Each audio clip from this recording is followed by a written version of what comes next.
Shalom bien-aimés dans le Seigneur, c'est le révérend pasteur Patrick Alili. Aujourd'hui, nous sommes vendredi. Bienvenue dans cette émission Vaincre la sorcellerie. Aujourd'hui, c'est notre jour de motivation de prière. Nous allons lire Nombre chapitre 27, versets 1 à 11. Donc, nous n'allons pas tout lire. Nous allons juste lire le verset 7. Vous allez lire le reste à la maison. Les filles de Télopchad ont raison. Tu leur donneras en héritage une possession parmi les frères de leur père. Et c'est à elles que tu feras passer l'héritage de leur père. Voilà. Donc, dans ce passage, nous voyons qu'il y a un monsieur qui s'appelait Télofchad qui était mort. Alors, il a laissé, il n'a pas laissé de fils. Il n'avait mis au monde que des filles, ce qui aurait normalement exclu ces filles de l'héritage selon les coutumes de l'époque, où la loi même de Dieu, la loi disait qu'il fallait donner l'héritage aux fils. Voilà. Comme il n'y a pas de fils, donc les filles exclusivement étaient sans héritage. Voilà. Et les filles virent Moïse.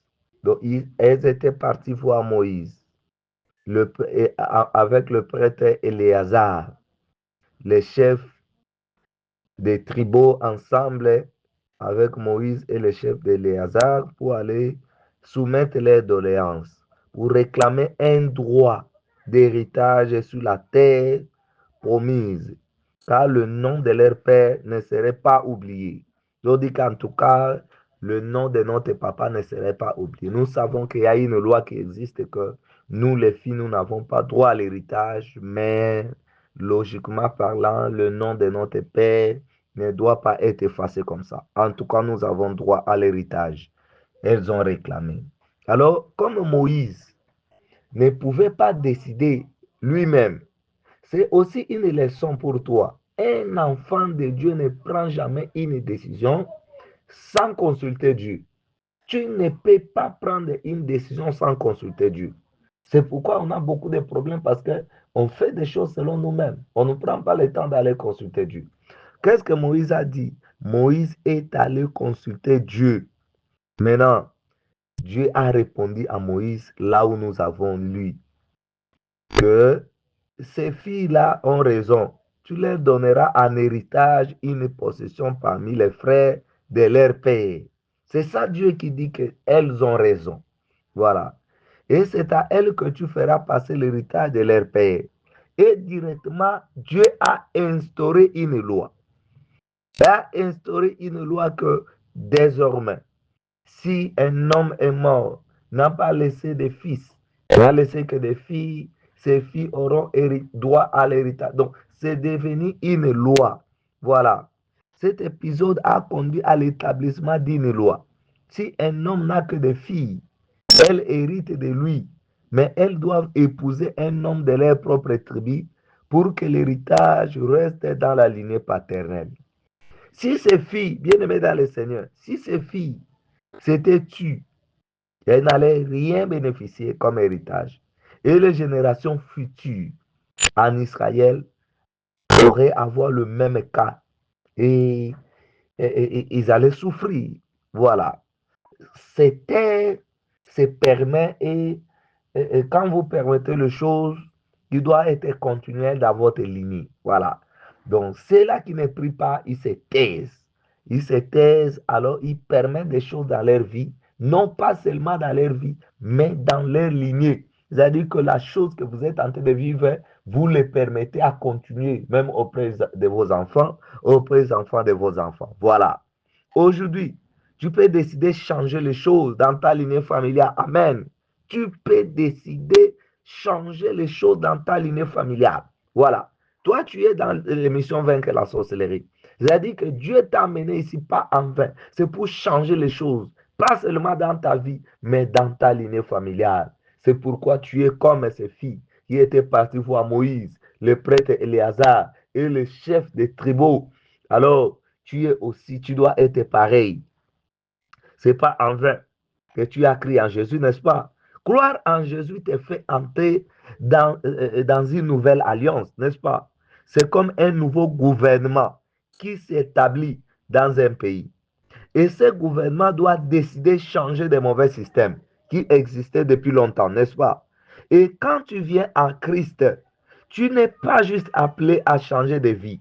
Tu es appelé à changer de lignée. Pourquoi? Parce que tout péché, tout pacte, toute alliance non confrontée devient un héritage. Je répète, quand tu deviens en Jésus, quand tu viens en Jésus, tu n'es pas juste appelé à changer de vie. Tu es appelé à changer de lignée. Pourquoi? Parce que tout péché, tout pacte, toute alliance non confrontée devient un héritage aux générations futures. Voilà. Tu es peut-être le maillon de délivrance de ta famille, n'est-ce pas? Il y a un sorcier, un garçon sorcier qui avait quitté la sorcellerie. Qui avait quitté la sorcellerie, qui avait pratiquement pris le temps de pratiquer la sorcellerie. Il avait monté de grades et de grades. À un moment donné, le Seigneur l'a rencontré, il a quitté la sorcellerie, il a eu sa délivrance. Il commence à servir le Seigneur. Il ne manque pas l'église. Il part à l'église régulièrement. Dans leur église, il part régulièrement. Maintenant, un jour, il va rencontrer son oncle. Son oncle, lui ne connaissait pas cet oncle-là, mais cet oncle le connaissait. Son oncle était ensemble avec d'autres amis, avec leurs amis. Voilà. Ils étaient en train de faire la boisson, je ne sais pas, boire ou extraire la boisson des noix de palme. Voilà. Donc, les boissons de palme. Voilà. Alors, directement, l'oncle va se lever. Quand il a vu les garçons venir, en provenance de l'église, il s'est levé. Il a appelé à côté. Il dit que toi, tu me connais. Toi, tu me connais. Et le garçon dit non, moi, je ne te connais pas. Toi, tu me connais. Mais tu sais ce que moi je suis capable de te faire. Tu sais ce que moi, je suis capable de te faire. Il s'étonne. Il dit, mais qu'est-ce qu'il y a? Il dit que, mais toi, quand tu es venu dans cette famille, tu as rencontré un système, n'est-ce pas? Tu as rencontré une lignée qui a été tracée. Maintenant, toi, qui es-tu pour décider à changer? Qui es-tu pour décider à changer? Maintenant, lui, il va dire à son oncle que moi, j'ai choisi mon chemin. J'ai pris mon engagement. Je n'ai pas besoin de consulter qui que ce soit. Voilà. Il a répondu parce qu'il a choisi Jésus. Il dit que ce que moi j'ai choisi, c'est le meilleur. J'ai choisi à tracer mon chemin à part. Voilà, je ne suis plus vos chemins là et vous avez tracé depuis les jeunes. Vous savez que quand vous avez rencontré tout un système dans votre famille de la sorcellerie, c'est tout un système qui n'a pas commencé aujourd'hui, qui a commencé depuis vos ancêtres. Et chaque génération doit adopter ce système, doit adopter ce système, doit adopter ce système. Maintenant, toi, tu as cru en Jésus. C'est pourquoi j'ai dit que la vraie vie chrétienne, on le comprend dans ces combats spirituels. Si tu n'es pas dans le... Quelqu'un qui ne fait pas le combat spirituel, il ne comprend pas sérieusement la vie chrétienne. Parce qu'il prend la vie chrétienne comme une théorie comme ça. Mais dans le combat spirituel, la vie chrétienne, vraiment, c'est là où nous comprenons la pratique de la vie chrétienne.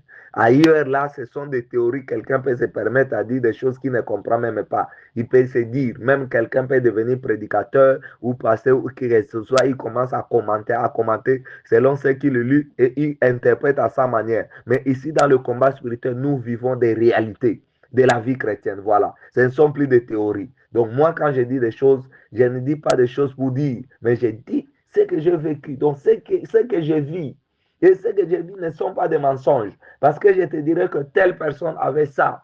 Et je l'ai dit de faire ça. Il a fait ça, a produit ça. Donc, quand tu m'expliques ton problème, je te dis exactement ce qui est et je te dis exactement ce qu'il faut faire et ce que ça va produire. Voilà. Donc, dans le combat spirituel, c'est vraiment la réalité des choses. Alors, quand tu deviens chrétien, parce que vous ne comprenez pas, ça, quand tu deviens chrétien, ce ne sont pas des théories seulement. Alors, tu dois changer même la lignée. Voilà. Tu vas changer même la lignée. Parce que si tu ne changes pas la lignée, en tout cas, l'héritage dans la génération future, ça devient compliqué. C'est pourquoi j'ai dit, tu peux être le maillot de la délivrance de ta famille. Alors, ne recule pas. Ne change pas seulement ta vie, tu changes une lignée entière. Si tu recules, il y a des gens là, ils commencent des prières de 21 ans. En tout cas, pasteur, ça ne va pas. L'ennemi a riposté, tu as abandonné. OK. Quand tu as abandonné, c'est-à-dire que tu veux que ce système continue dans ta lignée familiale. Et même tes enfants, les enfants de tes enfants vont hériter ce système-là. Et ils vont pleurer. Pourquoi tu veux que tes enfants pleurent? Pourquoi tu veux que les enfants de tes enfants pleurent? Alors, pourquoi? Parce que toi-même, tu n'as pas voulu changer le système. Ou j'ai sommeil, j'ai fatigue, j'ai ceci, avec toutes ces raisons que tu donnes là. C'est-à-dire que tu es celui qui décide que le système là, dans votre famille, continue. Parce que tu ne veux pas travailler maintenant. Parce que tu ne veux pas te sacrifier maintenant. Le combat que tu es en train de mener là, les 21 nuits, des choses, tu es en train de changer tout un système qui a été longtemps établi dans ta lignée familiale. Tu es en train de vouloir changer ça. Alors, quand tu arrêtes, tu décides d'arrêter, c'est-à-dire que tu ne veux plus continuer à changer. C'est-à-dire que tu adoptes ce système-là. Et ça va continuer à prendre le dessus sur toi. Voilà. Pas juste par la prière, mais par la connaissance, la vérité, la rupture radicale avec ce qui semble normal, mais qui est en réalité une malédiction banalisée. Une malédiction. Tu crois que ce que vous êtes en train de vivre dans cette famille-là, c'est normal. Vous avez normalisé, n'est-ce pas? Mais en réalité, c'est une malédiction que vous avez banalisée. C'est pourquoi vous êtes en train de subir des choses dans la famille. Les combats de la sorcellerie énormes parce que vous l'avez banalisé. Voilà, vous l'avez banalisé. Ce que tu ne confrontes pas, tu les transmets. Il faut savoir, retenez cette phrase-là. Ce que tu ne confrontes pas, tu les transmets. Ce que tu ne confrontes pas, tu les transmets. Ce que tu ne confrontes pas, tu les transmets. Ce que tu ne brises pas aujourd'hui, brisera quelqu'un demain. Ce que tu ne brises pas aujourd'hui, brisera quelqu'un demain. Ce que tu ne brises pas aujourd'hui, brisera quelqu'un demain. C'est ce que tu dois savoir. Alors, il y a des gens là qui dorment, qui ronflent et qui ne veulent pas prier. Donc, vous croyez, comment est-ce que vous allez changer le système dans votre famille là? Le pleur là que vous avez connu, comment vous allez changer ça? Des maladies compliquées, des maladies bizarres, maladies incurables. Comment est-ce que vous allez changer ça? Si vous n'êtes pas quelqu'un de prière, si vous ne priez pas, vous ne faites que dormir, vous ne faites que ronfler. En tout cas, c'est compliqué, hein? C'est compliqué. Voilà. Ce qu'on ne brise pas, on l'accepte. Il faut le retenir. Ce qu'on ne brise pas, on l'accepte. Parce que le silence est toujours exploité par l'ennemi comme un droit légal. Le silence est toujours exploité par l'ennemi comme le droit légal. Voilà. Si tu ne fais rien, rien ne va se passer. Personne ne fera quelque chose à ta place. Parce que ce que tu vis, c'est toi-même qui es en train de vivre. Tu vis une vie qui ne t'appartient pas, mais tu te tais sous prétexte, c'est la volonté de Dieu. Ça va passer, le pays va mal. Donc, tu ne fais que ces chansons, pendant que le pays va mal, mais les gens construisent des maisons, des immeubles. Mais toi, toujours, le pays va mal. Le pays va mal. Le pays va mal. Ok, le pays va mal, mais les autres construisent des immeubles. Les autres vivent mieux. Les autres mangent 14 fois par jour. Mais toi, là, tu ne vis que les calvaires, les calvaires, les calvaires. Alors, tu taxes que le pays va mal. Oh, nous attendons les temps de Dieu. Oh, c'est la volonté de Dieu. Qui t'a dit que la volonté de Dieu, c'est ça? La volonté de Dieu, ce n'est pas ça. Ce n'est pas ça, la volonté de Dieu. Ce n'est pas ça. La volonté de Dieu est dans la Bible. Jésus-Christ lui-même a déclaré dans Matthieu chapitre 5, verset 14 à 16. Vous êtes la lumière du monde. Une ville située sur une montagne ne peut être cachée. Que votre lumière brille devant les hommes, afin qu'ils glorifient votre Père qui est dans le ciel. Vous êtes la lumière du monde. Une ville située sur une montagne ne peut être cachée. Que votre lumière brille devant les hommes, afin qu'ils glorifient votre Père qui est dans les cieux. Voilà. Tu penses que briller ici, c'est juste pour les péchés, hein? Beaucoup de gens sont bornés ici. Non, tu vois, dans le contexte ici, on parle de l'histoire des péchés. Bien aimé, si tu es limité, ce que tu vois, c'est ce qui t'arrive. Moi, je ne lis pas la Bible comme tout le monde. Moi, je lis la Bible avec une autre lunette. C'est sur le plan holistique, dans tout le domaine de ta vie, que tu dois briller, que tu es la lumière, que tu dois prier. Mais toi, tu es chrétien ou chrétien. Dis-moi s'il te plaît. Parce que tu ne brilles pas. Pourquoi? Pourquoi tu ne brilles pas? Parce que la sorcellerie, c'est le noir. Est venu pour éteindre ta lumière. Est venu éteindre ton étoile. Est venu éteindre ta destinée. Et toi aussi, tu t'étais. Quand tu t'étais, tu permets. Voilà. Les filles là, s'ils avaient tué, mais les choses n'allaient pas changer. Les systèmes allaient rester comme ça. Et ça allait pénaliser aux générations futures. Mais elles sont parties voir Moïse et Éléazar, le prêtre et les chefs des tribus. Voilà. Et à cause de cela, la loi a même été changée à cause de ces filles-là. Voilà. Donc, les silences, c'est l'ennemi de la protection. Quand quelqu'un, un voleur, entre dans la maison, tu t'étais. Tu t'étais. Le voleur va tout prendre, va voler, va violer, va détruire. Mais quand tu cries ou bien tu appelles la police vient à l'intervention. Ah, là tu es sauvé. Ils vont fuir, soit ils vont les arrêter. Voilà. C'est pourquoi ne t'étais pas. Ce que tu es en train de vivre là, ce ne sont pas des choses qu'il faut se taire. Ce ne sont pas des choses qu'il faut se taire. Proverbe 4:18 déclare clairement, le sentier des justes est comme la lumière resplendissante, dont l'éclat va croissant jusqu'au plein jour. Maintenant, toi là, qu'est-ce que tu attends? Le sentier des justes comme la lumière. Mais tes sentiers sont comme l'obscurité, tu ne vis plus le bonheur, tu ne souris plus. Hein? Tu ne souris plus. Tu es encore jeune, mais la figure est devenue comme vieille à cause des problèmes, des stress, des choses. Et tu crois que c'est la volonté de Dieu, tu dois vivre dans ce rythme-là. Dieu t'a envoyé dans ce monde pour souffrir. Mais Dieu serait méchant. Comment envoyer quelqu'un dans ce monde juste pour souffrir? Non, non, non, c'est pas Dieu. Je vous dis aujourd'hui, je vous révèle aujourd'hui que c'est pas Dieu. Notre Dieu là.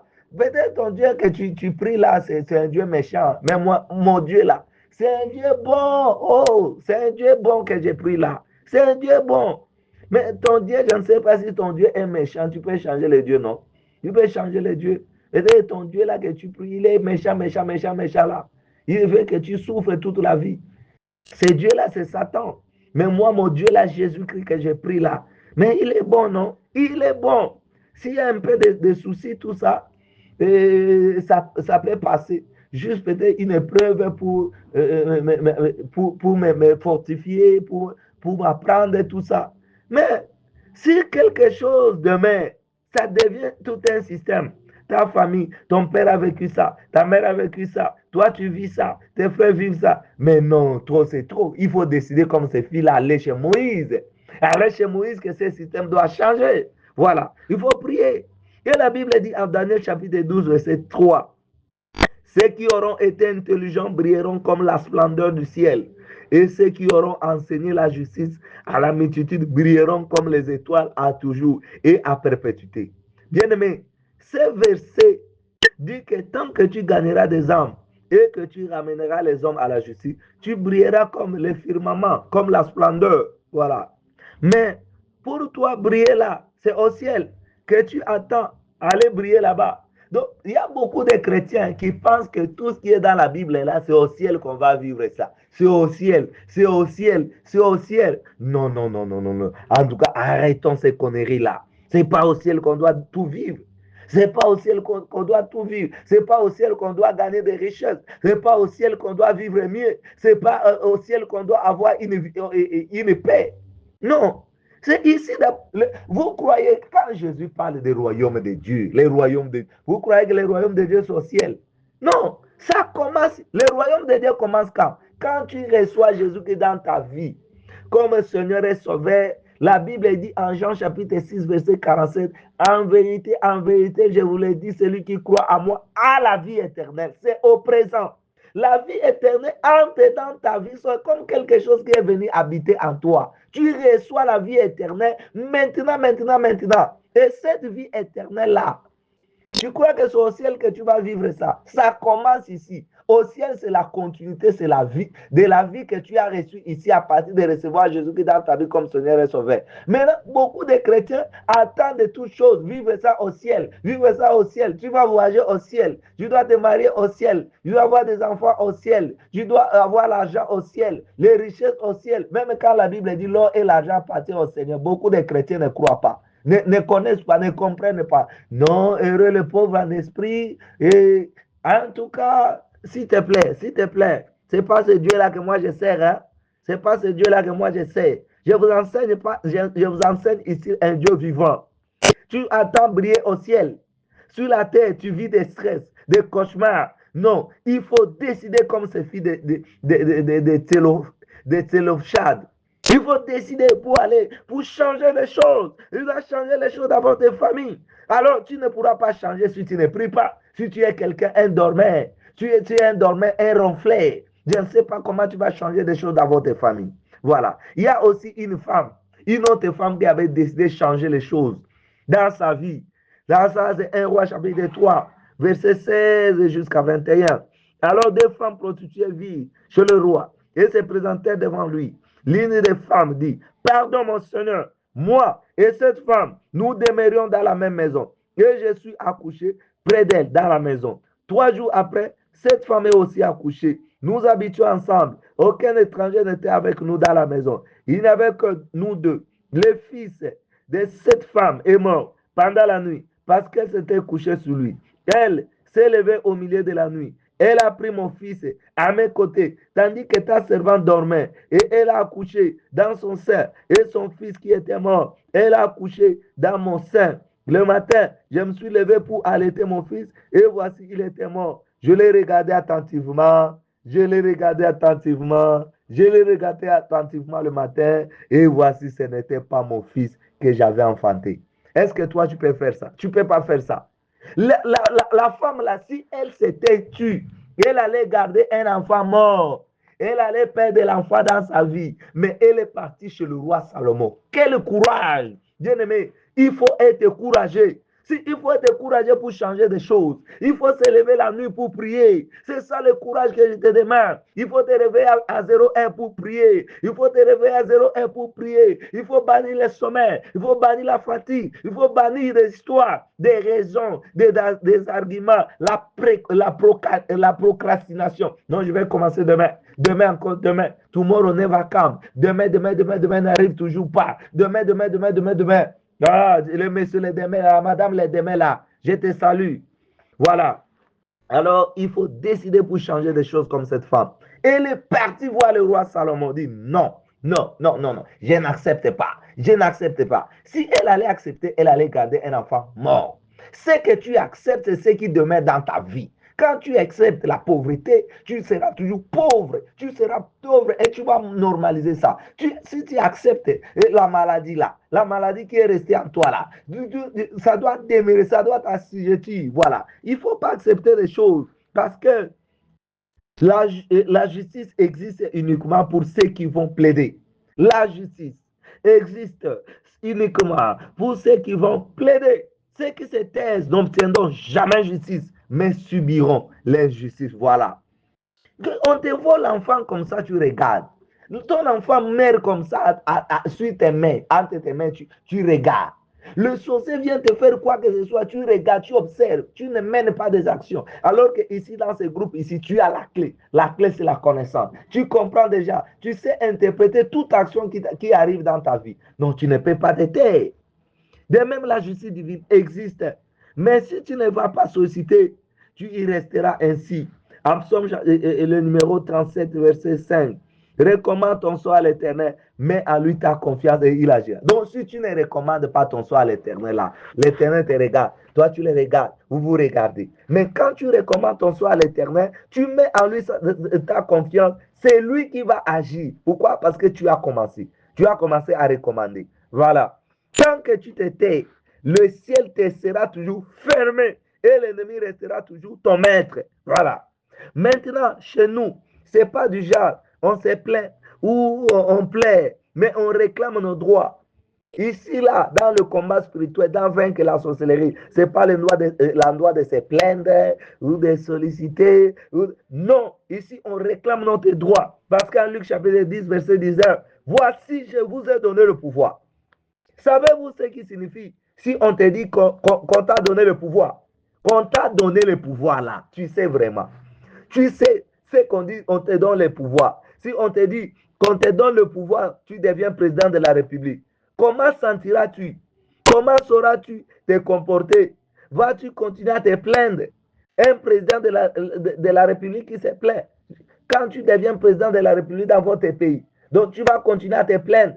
Tu vas continuer à observer des choses, à attendre une décision ailleurs. Voilà. Non, tu vas décider. Tu vas décider. Tu vas décider. C'est pourquoi nos points de prière, ce sont des décrets et non des pleurnichards.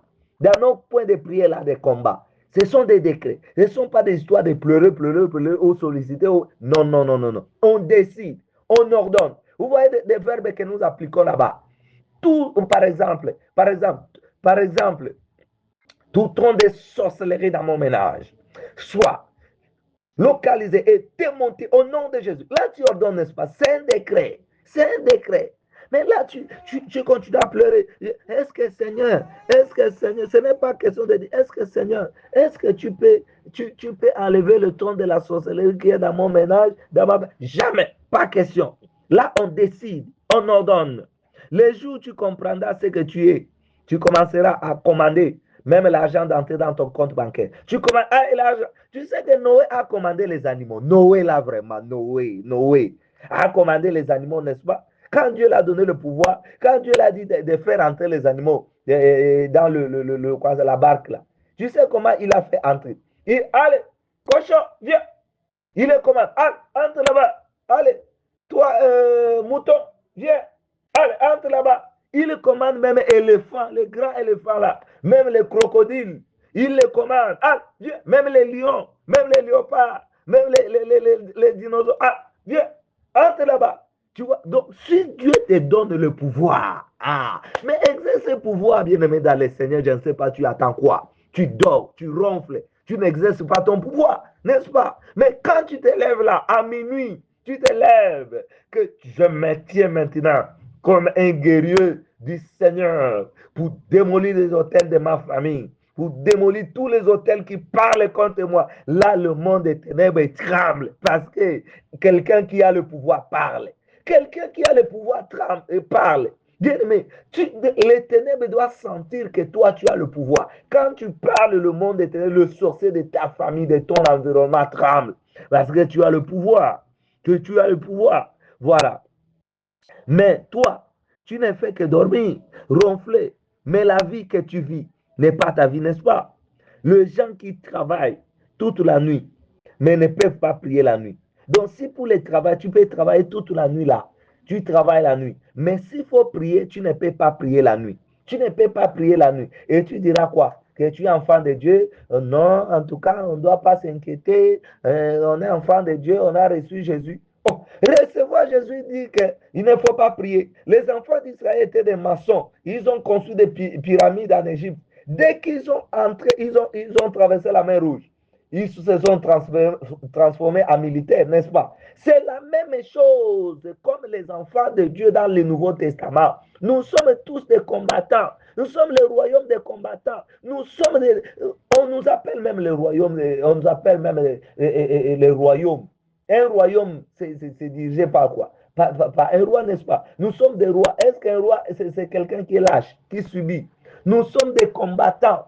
Comme l'apôtre Paul dit, je combats le bon combat. Voilà, je combattu les bons combats. Mais toi, tu ne veux pas être militaire. Tu veux seulement être observateur, subir des choses qui viennent de l'ennemi. Le sorcier de votre famille vous impose la pauvreté, la maladie, et vous restez là-bas en train de pleurer, en train de pleurer. Et puis encore, vous allez chez un marabout. Franchement, franchement, franchement, tu ne comprends rien jusque-là. Tu ne comprends rien. Regarde, tu n'as pas encore droit à dormir maintenant. Car le sommeil, c'est le repos. Le sommeil, c'est le repos. Dieu s'était reposé après avoir créé pendant 6 jours. Mais toi, tu n'as encore rien créé, mais tu veux te reposer. Tu veux te reposer. Mais vraiment, ça, c'est la lâcheté. Ça, c'est la lâcheté. Dieu s'est reposé après avoir créé. Mais toi, là, tu n'as encore rien fabriqué. Tu n'as encore rien fabriqué. Tu continues à vivre le calvaire. Tu n'as rien foutu dans ta vie, mais tu continues à pleurer. Tu crois que tu as droit à dormir. Tu continues à dormir. Tu crois que tu as droit à dormir. Non, tu n'as pas encore droit à dormir. Tu auras droit à dormir quand tu vas tout régler dans ta famille là. Quand tu vas tout régler, tout sera normal. Là, tu auras droit à te reposer. À te reposer. Voilà. Tu n'as encore rien. La sorcellerie t'a rendu nul. Mais tu ne veux pas prier. Tu veux dormir. Ecclésias chapitre 9, verset 16. La sagesse du pauvre est méprisée et ses paroles ne sont pas écoutées. Maintenant, toi là, Tu veux réclamer seulement. Moi, c'est moi l'aîné de cette famille. Hein. Vous devez me respecter quand même. Mais si tu es pauvre, même la poule ne va pas te respecter. Parce que quand tu dors au salon là-bas, la poule va venir monter sur ta tête là. La poule ne te respecte pas. Et toi, tu cherches. On ne cherche pas de se faire respecter comme ça. On ne cherche pas de se faire respecter comme ça. Logiquement parlant, tu ne mérites même pas le respect. Parce que tu n'as rien, n'est-ce pas? Tu n'as rien. Moi, je suis le nain de cette famille. Hein. Vous devez me respecter. Vous devez me respecter. Pourquoi vous ne me respectez pas? Mais toi, tu t'es pas marié. Tu as la famille, n'est-ce pas? Tu dois décider. Le sorcier ne doit pas te décider, te retenir dans le célibat. Tu dois te marier. Tu dois vivre chez toi. Tu dois vivre mieux. Tu dois avoir ce que tu dois vivre la vie comme un enfant de Dieu. Tu dois décider. C'est pourquoi je vous dis, il y a des versets qu'il faut déclarer quand vous priez. J'ai choisi 3 versets. 3 versets dans le combat spirituel, mais tu peux découvrir beaucoup. Parce que quand tu pries, il ne faut pas prier. Oh non, nous ne sommes pas la famille, nous sommes venus rencontrer sous les drapeaux. Rien. Là, les sorciers te rient et il vient te manger. Il va boire même ton sang, comme la boisson. Et il va s'enivrer pour aller faire encore d'autres dégâts. Mais il faut déclarer la parole de Dieu quand tu pries. La parole de Dieu déclarée avec foi, avec autorité. Voilà. Pas seulement lue silencieusement, pas seulement mémorisée maintenant, mais déclarée à haute voix. La prière d'autorité, là, c'est dit à haute voix. Voilà. Avec conviction et avec foi. Ephésiens chapitre 6, verset 17. Appelle la parole, l'épée de l'esprit. Voilà. L'épée n'est efficace que quand elle est brandie, utilisée. La parole de Dieu dans votre vie n'est efficace que quand vous la déclarez de votre bouche. Elle est dévastatrice. Jésus a vaincu Satan avec ça. 3 fois quand Satan l'a attaqué, Jésus a répondu aussi. 3 fois il est écrit. Amen. Alléluia. La parole porte la voix de Dieu lui-même. Hébreux chapitre 4, verset 12. Car la parole de Dieu est vivante et efficace, plus tranchante qu'une épée quelconque à 2 tranchants, pénétrante jusqu'à partager âme et esprit, jointure et morale. Elle juge les sentiments et les pensées du cœur. Mémorisez des passages bibliques clés et utilisez-les lors de vos prières. Déclarez-les quotidiennement. Votre bouche armée de la parole vous rend invincible. Amen. Je vous choisis 3 versets bibliques. Premier verset, Ésaïe 54, 17.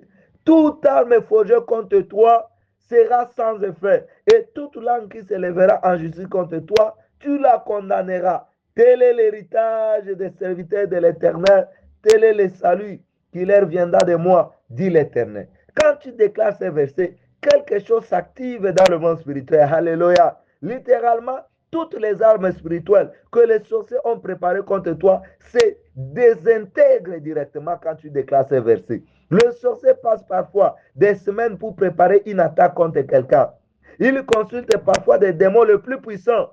Ils font des sacrifices. Mais en déclarant ces versets, tout s'effondre. Qu'est-ce qui cause tout ça par ces versets? Ici, ce n'est pas une prière, mais une déclaration légale dans le tribunal céleste. C'est comme présenter un document officiel pour dire voici ce que Dieu a promis. Voilà. Aucune arme ne prospérera. Pas quelques-uns, mais tout. Aucune. Cela inclut toutes les formes d'armes spirituelles du monde de sorcellerie. Donc les sorts, les malédictions, les projections astrales, les sacrifices, les autels, tout. Donc rien ne prospérera. Voilà. Il y a autre chose. Tel est l'héritage des serviteurs de l'Éternel. Tel est le salut qui leur viendra de moi, dit l'Éternel. L'héritage, c'est quelque chose qui vous revient légalement. Vous n'avez pas à mendier pour cela. Vous n'avez pas à supplier pour cela. C'est déjà à vous. C'est votre droit. Ici, tu ne demandes pas à Dieu de te protéger, mais juste rappeler à l'univers spirituel ce qui t'appartient déjà. Et le royaume des ténèbres doit obéir. Voilà. Deuxième passage, c'est Psaume 91, verset 1er. Celui qui demeure sous l'abri du Très-Haut repose à l'ombre du Tout-Puissant. Ce psaume appelle la présence de Dieu immédiatement. Quand tu déclares ce psaume, ça appelle la présence de Dieu immédiatement. Ce psaume garantit la présence totale à celui qui demeure à la présence de Dieu, la protection totale. Voilà. Et quand tu continues le reste des versets de psaume 91, Tu verras comme le verset 4. Il te couvrira de ses plumes et tu trouveras un refuge sous ses ailes. Sa fidélité est un bouclier et une cuirasse. Voilà. Tu ne craindras ni les terreurs de la nuit, ni la flèche qui vole de jour. Les terreurs de la nuit, là, c'est de la sorcellerie, n'est-ce pas? Ni la peste qui marche dans le ténèbre, ni la contagion qui frappe en plein midi. Même quand ils vont te jeter la maladie, ça ne te tient pas. Donc, ça ne te frappe pas. Pourquoi? Parce que tu connais ce que tu es et tu appliques la parole de Dieu dans tes prières de combat. Là, au verset 7, que 1000 tombent à ton côté et 10 000 à ta droite, tu ne seras jamais atteint. Quand tu déclares ces versets, tu dis que tous les rassemblements des sorciers assigné contre moi, dispersez-vous par le feu, dispersez-vous maintenant. Vous verrez qu'en ce moment-là, dans 0 heure, 1 heure, 2 heures, 3 heures, quand tu déclares ça, dans l'air, quand ils vont se disperser automatiquement, il y aura un feu qui va tomber du ciel, ils vont se disperser. Ça se produit. Quand nous déclarons, ça se produit. Verset 8, de tes yeux seulement, tu regarderas et tu verras la rétribution des méchants. Et troisième passage que je vais vous montrer pour clôturer, Philippiens chapitre 2, verset 10. Afin qu'au nom de Jésus, tous genoux fléchissent dans le ciel, sur la terre et sous la terre. Quand tu déclares ces versets, même les sorciers qui venaient pour t'attaquer, ils seront comptés à fléchir. Ils seront comptés à fléchir. Et quand ils vont fléchir, il y aura comme du feu qui les consume. Comme du feu qui les consume. Quand ils sont à genoux, par contrainte. Et il y a le feu qui les consume. Voilà. C'est pourquoi quand tu pries, ne prie pas pour prier. Oh, nous sommes venus rencontrer sous les drapeaux. Je ne me ferai rien. Non. Là, c'est rien. Il faut déclarer la parole de Dieu comme l'épée de l'esprit. Quand tu déclares, ça sort comme l'épée de l'esprit. Et ça détruit les œuvres des ténèbres. Voilà. Alors, bien-aimé dans le Seigneur, si tu n'as pas encore fait des prières de 21 nuits, ça doit devenir un mode de vie. Quand tu sens ces derniers temps-là, quand tu sens que tu es combattu par la sorcellerie, tu dois faire la prière de 21 nuits. Qu'on ne puisse même pas te demander que fais des prières de 21 nuits. Quand toi-même tu sens déjà que à ce dernier temps, je suis combattu par la sorcellerie, tu connais déjà tous les signes. Je ne reviens plus là. Tu connais déjà qu'est-ce qui montre que quelqu'un est combattu par la sorcellerie. Toi, tu connais déjà ça. Alors, quand tu connais déjà ça, tu dois te lever. Tu dois te lever et prier. Tu dois te lever et prier. Voilà. Pas de prières là, de prières, mais de prières de 21 de combattre la sorcellerie. Voilà. Il faut le faire. Si tu n'as pas encore commencé, ne pleure pas. Parce que tes larmes, personne ne va essuyer. Alors toi-même, tu dois décider que tes larmes cessent. Que tes larmes sèchent. Voilà. Pas de prières que tu vas faire. Les larmes vont disparaître en soi. Parce que tu as décidé, comme ces filles-là, qui étaient partis voir Moïse et Éléazar et les autres pour aller chercher, plaider leur cause. Malgré c'était interdit. C'est comme Esther, n'est-ce pas? C'était interdit qu'on puisse aller rencontrer le roi sans rendez-vous. Mais Esther avait décidé. Mais toi, aujourd'hui, tu ne décides pas.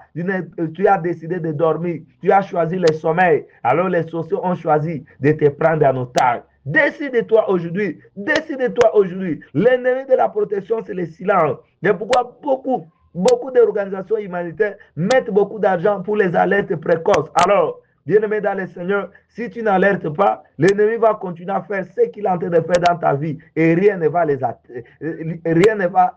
va l'arrêter. Alors décide-toi aujourd'hui pour prier. La prière, c'est la clé qui va changer toute une lignée familiale. Il va détruire les œuvres des ténèbres, qui va arracher ce que l'ennemi a volé dans votre vie. Que le Seigneur vous bénisse. Demain, c'est le samedi, c'est le jour de notre prière de guérison miracle. Comme d'habitude, nous allons partager l'audio et vous allez prier avec nous. Soyez bénis.